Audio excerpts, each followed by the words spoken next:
miércoles el INAU hizo un balance de todo lo gestionado durante el año. No hay que olvidar que el INAU, bueno, tiene distintas dependencias y de eso vamos a hablar con Jorge Ferrando, su director. ¿Qué tal? ¿Cómo estás? Hola, buen día. Un gusto que estés acá. Gracias. Bueno, primero habría que dividir, ¿no?, la información como por sectores, ya que el INAU, bueno, como decíamos, atiende desde la primera infancia, adopciones, menores infractores, son muchas áreas. Primero podríamos hablar de lo que es la infancia, la primera infancia. ¿Cuál es el balance de cómo ha sido este 2013 que culminó hace poco? Bueno, yo te diría que en general, para ubicar un poco a los que nos están viendo, nosotros terminamos el año con una atención de cerca de 78.000 niños y niñas. Ajá. Y de esos 48.000 están en la primera infancia, es decir que es el área claramente más fuerte de INAU, que se lleva adelante sobre todo a través de los centros CAIF y de los centros diurnos, que son centros que están a cargo de funcionarios de INAU y que atienden desde bebés hasta los 2 años. Allí la prioridad estuvo puesta sobre todo en CAIF. Aumentamos en más de 2.000 niños la cobertura en el año, casi 20 centros nuevos inaugurados, 29 más que están en proceso para el 2014 y algunos otros que seguramente se van a ir dando, de modo que nosotros teníamos en el 2010 una cobertura de poco más de 43.000 niños y hoy ya estamos en 48.000 atendidos en primera infancia, con programas de formación para todos los que trabajan no solo en el ámbito oficial, sino también en todas las guarderías privadas. Por un convenio con Educación y Cultura también estamos dando la formación, se largó una carrera terciaria, entonces estamos ampliando la cobertura y también formando a la gente que trabaja para asegurar una calidad de atención. En esa ampliación de la cobertura, digamos, ¿están como conformes en cuanto a lo que se abarca de zonas en todo el país, digamos? Mira, estamos un poco atrasados en Montevideo, que es donde nos cuesta más conseguir terrenos y que sean precios medios razonables. CAIF tiene una cobertura, es decir, del total de centros, que ya estamos cerca de 400, casi un 70% está en el interior y solo un 30% en Montevideo. Entonces yo diría que ese es de los debe que todavía nos queda en el 2014. Hay como 10 en Montevideo previstos para el año, pero es donde hay un desfasaje mayor porque además la pobreza en el Uruguay viene bajando y eso es muy importante, pero Montevideo es el departamento que tiene todavía un porcentaje más alto de niños en situación de pobreza, que están algo así como en el 30%. Con respecto a los niños internados, ¿no?, y de ahí enseguida podemos, digamos, vincularlo con el tema de las adopciones, pero en cuanto a los niños internados, ¿cómo ha sido este último año? ¿Cómo han sido las adopciones? Se sabe que han aumentado, que se han agilitado los trámites.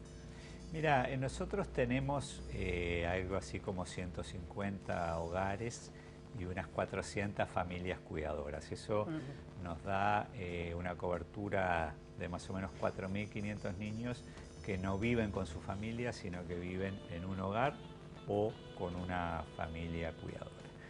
La intención, buena parte de lo que se hace es tratar de bajar la internación. Priorizamos los menores de 7 años y allí esto ha tenido un efecto muy favorable, por un lado en el reforzamiento de los trabajos con la familia, por otro lado las adopciones. El año pasado hubo 82 adopciones, este año lo estamos cerrando con cerca de 115. Aumentó considerablemente y esto tiene que ver básicamente con dos cosas. La primera y más importante, una modificación de la ley que le pone un plazo al juez para definir una adopción, porque la adopción en realidad siempre la resuelve un juez.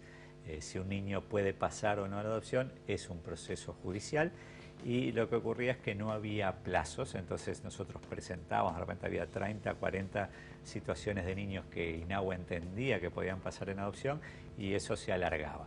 Bueno, ahora hay plazos muy precisos y eso ha tenido un efecto muy favorable y bueno, y nosotros también el otro factor es que internamente mejoramos la formación de los técnicos para que mucho más rápidamente se tramite la adopción. Y tenemos algunas situaciones que está bueno comentarlas, donde hay niños o niñas que ya del hospital salen a una familia adoptiva y eso Sin es pasar, parte... sin pasar por ninguna familia. Sin necesidad de pasar por un Ajá. hogar, sin necesidad de pasar por una cuidadora, está la voluntad de la mamá de entregarlo en adopción, ya hay parejas seleccionadas, igual hay una lista de cerca de 70 que están esperando la posibilidad de adoptar, pero todo esto, bueno, a ver, yo a veces me hago esta pregunta y es un tema que reflexionamos, ¿cuánto tiempo un niño o una niña puede esperar que su madre o su padre puedan atenderlo, ¿no? Toda la legislación uruguaya, incluso en cierto sentido la prioridad de INAU están siempre en fortalecer a las familias, pero hay familias que realmente no van a estar en condiciones, o por lo menos en plazos cortos, de darle a ese niño una crianza adecuada. Sí, y claro, de el niño ahí... queda como rehén un poco de esa insistencia quizás por parte del Estado en querer mantener ese vínculo, ¿no? ¿No pasa un poco eso? Bueno, más que del Estado te diría de la legislación. Ajá. Toda la legislación uruguaya es fuertemente dirigida a la familia y eso justamente nosotros entendemos que muchas veces termina perjudicando a los niños. Entonces es parte del trabajo que estamos haciendo con nuestros técnicos también como para decir, bueno, hay una experiencia acumulada, vayamos más rápido cuando sabemos que viene muy entreverada la mano, hay madres con problemas de adicción, problemas psiquiátricos, padres que no se hacen cargo, familias desintegradas. Entonces, ¿qué necesidad de insistir en algo que es un tiempo que el niño, en lugar de estar en una familia, está como en una situación de tránsito que no es lo mejor para su desarrollo? De todas maneras, también se busca que se mantenga el vínculo luego, ¿verdad? Ese también es todo un tema por el tipo de familias. Sí, O bueno, sea, volviendo al tema, o sea, lo mismo que te referías al tiempo que un niño puede estar en tránsito, lo podemos aplicar a, bueno, ¿cuánto hay que insistir en que un niño mantenga lazos con su familia biológica si esa familia, digamos, los lazos que le puede ofrecer no son quizás de la mejor calidad? ¿Cómo se evalúa eso? Bueno, la legislación lo establece así, pero dice algo así como que tienen que ser vínculos positivos y eso es subjetivo, pero es parte de la valoración que nuestros técnicos hacen por la experiencia que hay también. Entonces, no se insiste en una relación si esa relación no le hace bien al niño, sino en aquellos casos en que de repente hay un tío, una abuela, un hermano mayor que realmente quiere hacer algo por ese niño o esa niña y eso se busca ir trabajando e integrándolo en la medida de las posibilidades. Claro, como que de repente el foco está ahora más puesto en los niños y no tanto en las familias, que un poco era lo que pasaba quizás, ¿no? Sí, siempre es algo de excepción, porque si hablamos de 113 adopciones, igual en el universo de los 78.000 niños no es algo muy grande, pero en esa situación de excepción es bueno dar respuestas rápidas. Bien, cambiando de tema, Fernando, hace más de un año que está funcionando el CIRPA con Villaverde en la cabeza. ¿Cuál es el balance? Sobre todo con el tema, ¿no?, de los adolescentes infractores, que bueno, que muchas veces se exagera o como que se pone mucho el foco en las fugas, en la cantidad de veces que reinciden y demás. Bueno, yo creo que el balance es bueno prácticamente en todo. Por un lado se frenaron las fugas, por otro lado ha tomado mucha fuerza el programa de inserción laboral, apoyado en sindicatos y en empresas que le han abierto posibilidades a cerca de 200 adolescentes de tener una experiencia de trabajo y en algunos casos de seguir trabajando. Ha mejorado también el resultado educativo, son más los adolescentes que han terminado primaria o han cursado materias de secundaria con cursos especiales que se realizan en los centros de privación de libertad.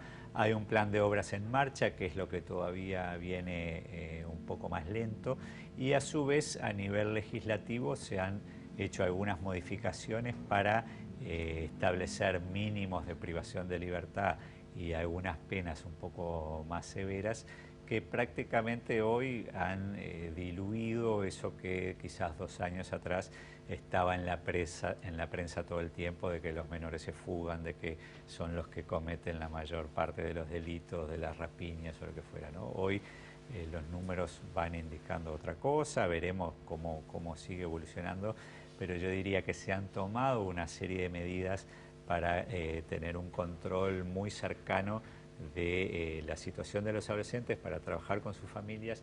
Hay un programa de egreso que permite además hacer un seguimiento, un acompañamiento después que cumple la medida de privación de libertad, una valoración de la familia para ver si es una familia que lo está esperando para que salga a robar o es una familia que está dispuesta a darle una oportunidad diferente. Entonces todo eso yo diría que hoy nos da un marco bien distinto que el que teníamos 2 años atrás y favorable prácticamente en cualquiera de los puntos que analicemos, ¿no? Con respecto, lo nombraste, ¿no? Un poco con respecto a esas experiencias laborales de los adolescentes con empresas que de alguna manera han apostado, ¿no? Ha sido bueno entonces el balance.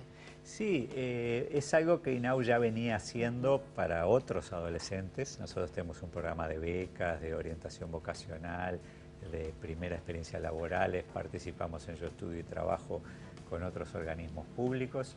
Y es muy interesante algo que nos contaba Villaverde. Dice, cuando en las primeras experiencias laborales el adolescente volvía al centro de privación de libertad, y además le decían, sos un gil, ¿qué haces laburando?